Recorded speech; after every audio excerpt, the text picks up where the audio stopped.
Bonjour mesdames et messieurs, c'est toujours dans le cadre de votre émission La jeunesse face à la politique. Aujourd'hui, comme vous pouvez le constater, que je n'ai pas d'invité sur notre plateau, mais je suis seul pour analyser quelques questions politiques et quelques positions prises par l'État congolais qui ne nous arrangent pas les jeunes.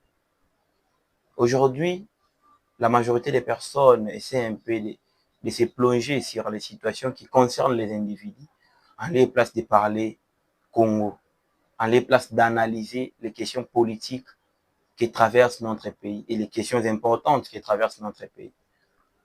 Sans ignorer tout le monde, c'est actuellement que Goma et Bukavu n'est pas sous l'obédience de notre gouvernement.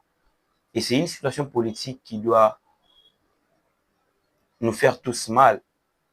Mais par rapport à ce que nous on constate, le gouvernement congolais a créé une zone tampon où reste dans un statu quo, en croyant peut-être que la paix est rétablie. Non, la paix n'est pas rétablie.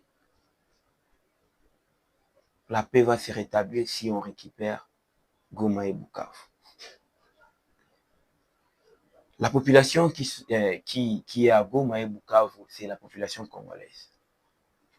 Ce n'est pas une autre population, c'est la population congolaise. Nous devons nous rendre compte et faire des analyses que les personnes abandonnées sur ces coins du pays sont nos frères et sœurs. Ce sont nos frères et sœurs. Ils se sentent abandonnés par le gouvernement central. Monsieur le Président de la République, par ces présents messages, je viens te parler que le mandat t'appartient. Le mandat n'appartient à aucune autre personne, mais le mandat t'appartient. De la même manière qu'aujourd'hui, on parle de 18 ans de Kabila, sans pour autant se rendre compte que Kabila a été accompagné par les Lambert Mende, les Évariste Bochab, les Matata Mponyo et autres. C'est de la même manière qu'on va aussi analyser tes doubles quinquennats au pouvoir. Personne ne parlera des ministres que vous avez mis en place. Personne ne parlera de Vital Kamerhe. Personne ne parlera des ministres Moutamba. Personne ne parlera de toute autre figure qui travaille ou qui vous accompagne. Mais tout le monde parlera de Félix Tshisekedi. Nous, jeunes conscients, nous sommes venus par ce présent message pour te dire ceci, Monsieur le Président. Si vous terminez votre mandat sans pour autant récupérer Goma et Bukavu, sachez-le très bien que les analyses de tout le monde par rapport à votre mandat sera penchée sous ces tables. Personne ne parlera de la gratuité d'enseignement, mais tout le monde parlera que pendant les règnes de Félix Tshisekedi, que nous avons cédé nos terres au groupe rebelle. Il est grand temps, Monsieur le Président, d'entrer en jeu. Et puis la question dont je me pose, à tout moment, vous effectuez des voyages pour aller chercher les moyens de restaurer la paix. Vous êtes en train de signer des traités pour chercher les moyens de restaurer la paix. Que font nos ambassadeurs? Dans ces pays, nous n'avons pas de diplomates. Parce que quand un État n'arrive pas à réussir sur les rapports de force, c'est la voie diplomatique qu'il prend. Et dans notre pays, nous n'avons pas de personnes qui peuvent nous aider à emprunter la voie diplomatique afin de vaincre cette situation. Il y a des négociations et des pourparlers par-ci par-là. Mais vous devez comprendre que notre État actuellement est mis à genoux. L'effet de perdre Goma et Bukavu a mis notre État à genoux. Et puis la question dont je me pose, au niveau de Bukavu, est-ce qu'il n'y a pas de fonctionnaires d'État? Ces fonctionnaires de l'État actuellement vivent comment? Parce qu'après quelques sorties médiatiques, Goma et Bukavu est mis en embargo. Goma et Bukavu n'est plus sous l'obédience du gouvernement congolais. Maintenant, les gens qui servaient les gouvernements ou qui servent les gouvernements congolais au niveau de Goma et Bukavu, comment est-ce qu'ils vont survivre?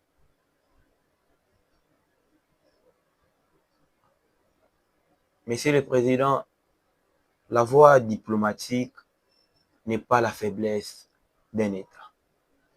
La voie diplomatique est une force aussi d'un État. Nous jeunes, nous sommes derrière vous. Et nous jeunes, nous ne vous condamnons pas. Pourquoi? Parce qu'on sait très bien que vous avez tout fait.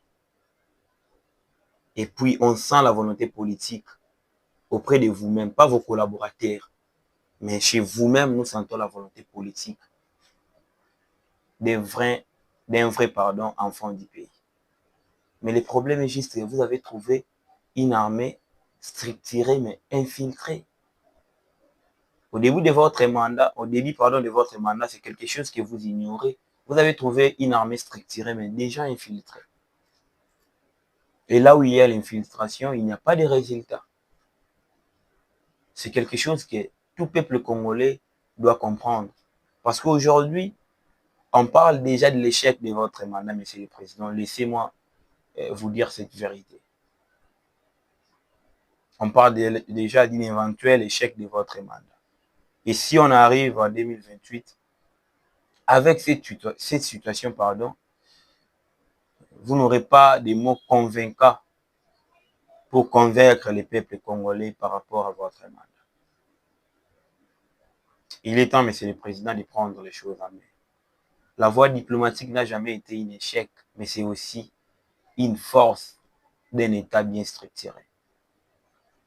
L'État bien structuré compte aussi sur sa diplomatie, parce que c'est la diplomatie qui nous permet de pratiquer la politique internationale et étrangère. Les négociations bilatérales que vous avez à faire font partie de la voie diplomatique. Et au niveau de la guerre, nous n'avons que deux voies. Nous avons seulement les rapports de force et la voie diplomatique. Les personnes qui occupent Goma et Bukavu, ce sont les Congolais. Et d'ailleurs, nous parlons des groupes rebelles. Comment est-ce que vous êtes en train de parler des rebelles et vous accusez Kagame? Sans ignorer, nous savons tous que Kagame a toujours été derrière la mort des milliers de nos frères au niveau de l'Est de notre pays. Mais quand vous parlez des groupes rebelles, vous ne pouvez pas accuser Kagame. Parce que Kagame n'est pas un Congolais. Parfois, les analystes politiques congolais font des analyses en aimant une chose et son contraire. Vous êtes en train de parler des rebelles, mais vous accusez Kagame. Alors qu'une rébellion, c'est un groupe de Congolais, ou soit un groupe des enfants d'un pays qui contestent les pouvoirs en place. Mais Kagame n'est pas un Congolais. Donc nous devons parler des mouvements terroristes quand il s'agissait de Kagame.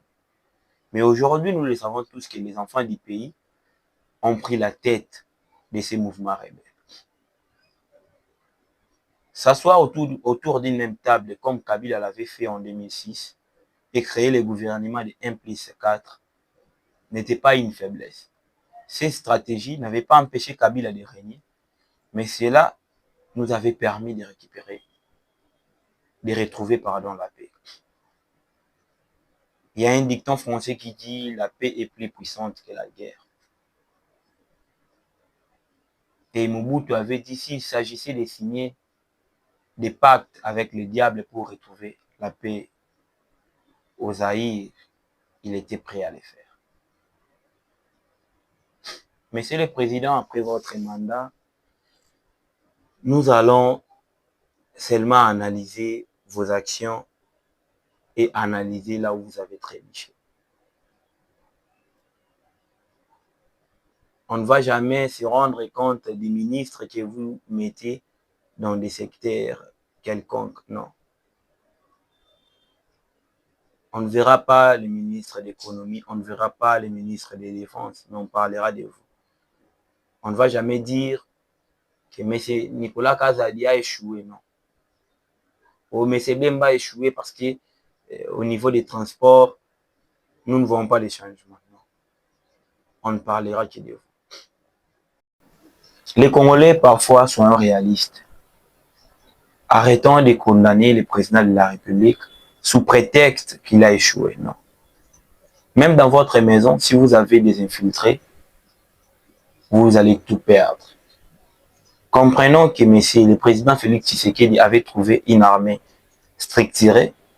Pourquoi structurée? Parce qu'il avait trouvé que dans notre armée, tous les postes ont été occupés et puis il y avait des soldats. Il ne s'était pas rendu compte à ce temps-là que notre armée pouvait être infiltrée. Mais avec le temps, que nous tous, nous avons compris que l'armée a été infiltrée. La seule chose que nous pouvons faire actuellement, c'est d'appuyer le président de la République à appliquer soit la voie diplomatique, soit les rapports de force. Mais les rapports de force ne vont pas nous arranger parce qu'il y aura toujours les morts des peuples congolais. Les Congolais ont critiqué M. Martin Fayulu parce qu'il était venu chercher le président de la République, s'asseoir autour d'une même table, chercher la voie des dialogues, appeler tous les Congolais autour d'une même table pour chercher de parler concernant cette situation catastrophique qui traverse notre pays. Mais il y a plusieurs personnes qui l'ont critiqué, qu'il est parti chercher les postes, patati patata. Chercher aussi les postes n'est pas une mauvaise chose parce qu'il est congolais. Nous devons faire une opposition intelligente. L'opposition intelligente consiste à critiquer et à proposer des pistes de solutions. L'opposition intelligente ne consiste pas seulement à critiquer, c'est limité par critiquer. Vous venez dans des chaînes de télé pour critiquer. Maintenant, qu'est-ce que vous proposez pour que l'État puisse vaincre les situations qu'il traverse concernant vos critiques? S'il fallait approcher son frère pour chercher les moyens de retrouver la paix, où est le problème? Pourquoi il doit être critiqué? Le peuple congolais aime toujours une chose et son contraire. Il est grand temps d'ouvrir les yeux, de sauver l'intégrité territoriale parce que c'est la terre que nous ont laissé nos aïeux. La mission régalienne d'un État, c'est le protectionnisme. Si l'État échoue au niveau du protectionnisme, c'est qu'il a échoué.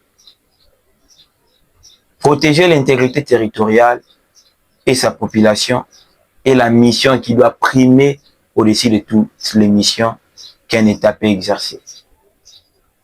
Il est grand temps, Monsieur le Président, le garant des bons fonctionnements de l'État. Il est grand temps pour vous d'ouvrir les yeux et chercher les moyens d'ouvrir et de trouver la solution avant 2028, que l'État congolais puisse retrouver la paix. Sinon, dans les générations futures, on parlera de vous comme un président qui a échoué. On parlera de vous comme un président qui a vu notre terre partir et laisser. Que cette situation de créer une zone tampon ou soit de maintenir ces statu quo ne nous arrange pas. Parce que c'est la RDC qui est actuellement balkanisée. Donc nous devons employer ces mots pour vous faire comprendre qu'actuellement à Goma, ils sont à mesure de mettre leur drapeau et puis commencer à exercer un pouvoir, alors que c'est notre terre.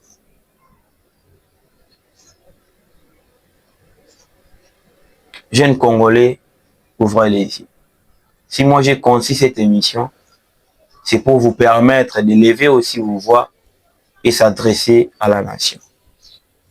Proposer des idées par rapport à ce que vous constatez. Parce qu'aujourd'hui, si vous constatez au niveau de notre gouvernement, les vieux pères ne laissent pas de place parce que selon eux, la jeunesse congolaise est en perdition. Mais moi, à travers cette émission, je cherche juste les moyens de leur faire voir que tout jeune n'est pas perdu parce qu'il y a des jeunes qui cherchent les moyens aussi de diriger ces pays d'elle. Il est grand temps de nous battre pour ces pays. Il est grand temps de soutenir le président de la République afin de retrouver la paix en RDC. Je suis arrivé à la fin de cette émission, la jeunesse face à la politique, et de mes analyses. Je laisse les commentaires ouverts pour vous permettre aussi de critiquer là où j'ai trébuché et puis d'apporter vos idées à travers les commentaires. Cela me permettra encore d'élever ma voix pour venir parler à votre place. Et si vous vous sentez capable aussi d'apporter une idée, pourquoi ne pas nous contacter pour venir être sous les projecteurs et puis s'adresser à la nation. Nous sommes arrivés à la fin de notre numéro d'aujourd'hui de la jeunesse face à la politique. Nous avons analysé et on attend vos critiques. Mais nous voulons aussi que nos analyses soient mises en compte par le gouvernement central afin que notre cher et beau pays puisse progresser et avancer davantage vers la voie de l'émergence. Nous ne pouvons pas achever cette émission sans pour autant remercier les personnes qui nous soutiennent. Là, je vois la sénatrice Anne Boumouche qui ne reste pas calme lorsque l'État congolais souffre, qui est toujours là pour accompagner la vision des chefs de l'État et puis qui est toujours franche et pragmatique à ses actes quand il s'agit de l'État congolais. Nous te saluons et nous saluons ta vision politique, maman. Je salue encore les bravoures de monsieur le secrétaire général de la génération 4, monsieur Bénédicte Lolobi, par rapport à la politique qu'il met en exergue au niveau du parti Génération 4 et puis les conseils qu'il nous prodigue à tout moment par rapport à l'amour de la nation. Je sais que vous avez été très nombreux en train de nous suivre partout où vous êtes. Merci de nous faire confiance et merci à faire confiance à votre émission La jeunesse face à la politique. Portez-vous bien, nous nous retrouvons au prochain numéro. Que le Seigneur vous bénisse. Ciao.